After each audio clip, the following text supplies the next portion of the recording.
महाराष्ट्रात 3000 मोबाईल टीचर्सना वेतन श्रेणीत आणल्याबद्दल जिल्हाध्यक्ष सुधीरजी कांबळे सर यांचे जाहीर आभार। प्रोटॉन शिक्षक संघटनेची ऑगस्ट महिन्याची मासिक सभा पार पडली।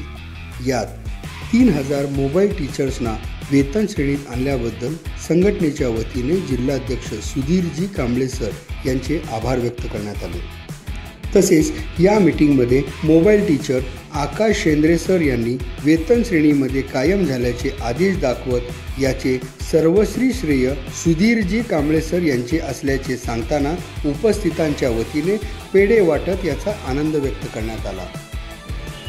आपले मनोगत व्यक्त करताना शेंद्रे सर यांनी आपणास मिळालेले यश म्हणजे आदरणीय सुधीरजी कांबळे सर यांनी जिल्हा स्तरापासून विभागीय स्तर तसेच मंत्रालयात दिलेल्या लढ्याचे यश म्हणजेच हे फलित असल्याचे सांगितले। तसेच यावेळी शेंद्रे सरांसह उपस्थित सर्व शिक्षकांनी आदरणीय सुधीरजी कांबळे सर यांचे आभार मानले।